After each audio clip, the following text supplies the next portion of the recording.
Le projet de loi portant statut général des militaires en République de Guinée a été amendé ce mardi 3 septembre 2019 par les commissions en charge de l'examen du projet de texte à l'Assemblée nationale. Le statut général qui régit notre armée a été successivement amendé en 1997, 2007, 2010 et 2012. Ce dernier statut sera également amendé cette année à travers l'adoption aujourd'hui du projet y afférent dont les présentes étapes d'examen viennent d'être achevées au niveau de l'Assemblée nationale au cours de cette session extraordinaire sur la loi de finances rectificative 2019. Je profite de l'occasion, en tant que présidente de la commission permanente de l'Assemblée, qui a eu le privilège de suivre l'évolution des textes législatifs qui ont balisé les différents processus de qualification de notre armée, pour féliciter très chaleureusement le ministère de la Défense et tout le personnel d'encadrement des forces armées guinéennes pour la perspicacité de leurs actions. Avant tout, vous voudriez bien noter que le statut général des militaires est l'ensemble des règles de droit auxquelles sont soumis les militaires guinéens. Ce statut est dit général puisqu'il s'applique aux militaires de carrière et à ceux servant en vertu d'un contrat ou au titre de la réserve opérationnelle. Il s'inscrit dans le cadre de la mise en œuvre de la réforme du secteur de la sécurité en République de Guinée. Le présent projet de loi ne doit donc pas être perçu comme ayant pour objet la refonte du statut général en vigueur, mais plutôt comme une adaptation aux besoins et aux spécificités de l'armée guinéenne. En outre, il met en exergue les exigences liées à l'efficacité des forces armées et qui fondent l'État militaire, en l'occurrence l'esprit de sacrifice, la discipline, la disponibilité, la loyauté et la neutralité. Il permet aussi de définir et d'approfondir la réflexion sur l'État militaire, le régime particulier des libertés, les droits et devoirs du militaire, ainsi que les garanties qui lui sont accordées, les règles de recrutement, le plan de carrière, la hiérarchie militaire, les règles de discipline et de cessation de l'État militaire. Face aux élus du peuple, le ministre d'État chargé des affaires présidentielles, ministre de la Défense nationale, Dr Mohamed Diani, est revenu sur le fonctionnement des forces armées guinéennes.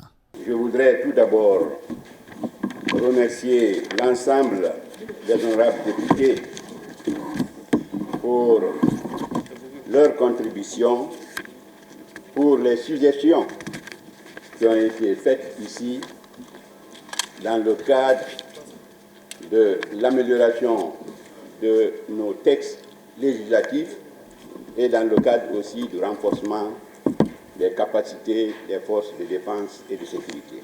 Honorables députés, je voudrais tout simplement essayer de répondre à certaines de vos préoccupations en ce qui concerne la qualification et l'amélioration de certaines dispositions au niveau de nos textes et au niveau du fonctionnement même de notre institution.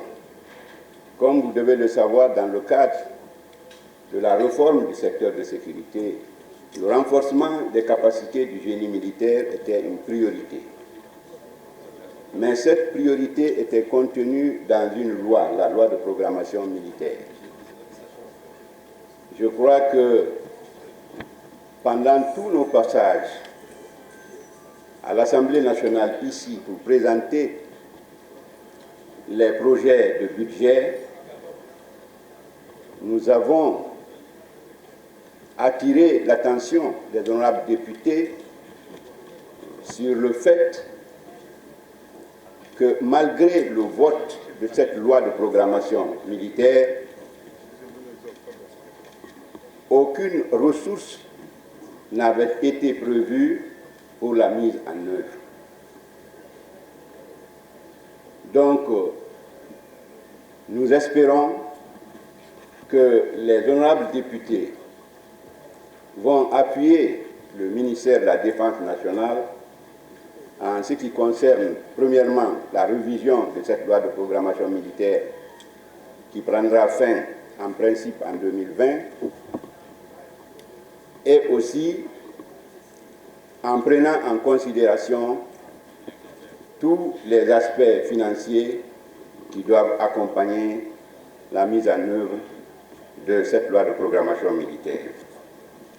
En ce qui concerne le recrutement, dont beaucoup ont parlé ici, je pense que cette fois-ci, la stratégie qui a été mise en place pour le recrutement des jeunes Guinéens dans l'armée a été une bonne stratégie. Et d'ailleurs, c'est pour cette raison que nous avons impliqué toutes les autorités locales dans toutes les préfectures et les 5 communes de Conakry, y compris les maires. C'est pour qu'il y ait beaucoup plus de transparence dans ce recrutement. Parce que nous considérons que les maires, un maire qui est à Pita, un maire qui est à Yomou, connaît mieux les personnes qui résident dans leur commune. Et c'est pour cette raison, la commission nationale de recrutement qui a été mise en place travaille conformément au choix qui a été fait dans les différentes préfectures, avec l'accompagnement de toutes les autorités locales.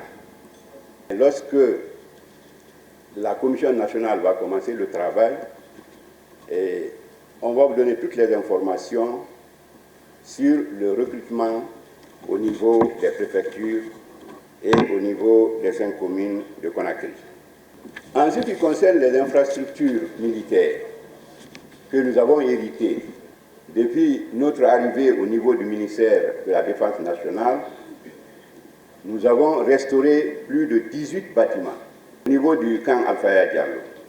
Actuellement d'ailleurs, nous sommes en train de rénover certains de ces bâtiments pour un centre d'urgence médicale pour la prise en charge des militaires comme certaines maladies liées aux problèmes cardiovasculaires. Dans les autres régions militaires aussi, actuellement,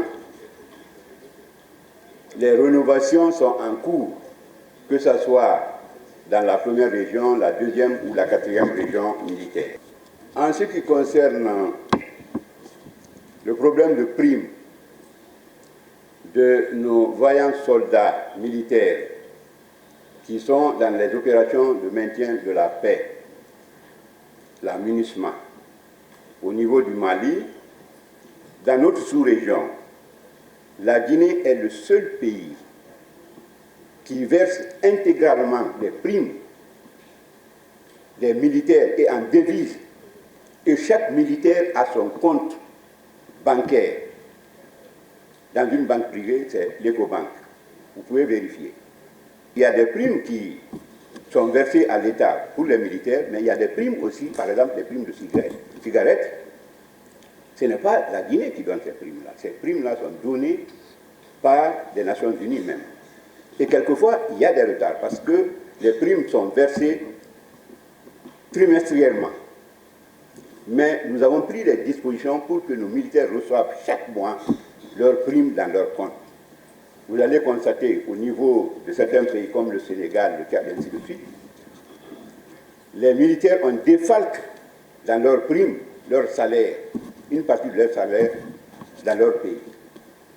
Mais au niveau de la Guinée, non seulement nous versons intégralement leurs primes, mais ils sont intégralement aussi payés en Guinée, avec tous les avantages. L'assainissement de la ville de Conakry, comme vous devez le savoir, l'armée a toujours apporté sa contribution dans le cadre de l'assainissement et dans d'autres domaines. Même quand il y a eu Ebola, l'armée a beaucoup contribué pour le transport des équipements dans le cadre de la lutte contre Ebola. Quand il y a aussi quelquefois des inondations à Conakry, l'armée intervient à tous les niveaux, mais en fonction de nos moyens. Après analyse et discussion, le projet de loi portant statut général des militaires en République de Guinée a été adopté à l'unanimité par l'ensemble des députés présents.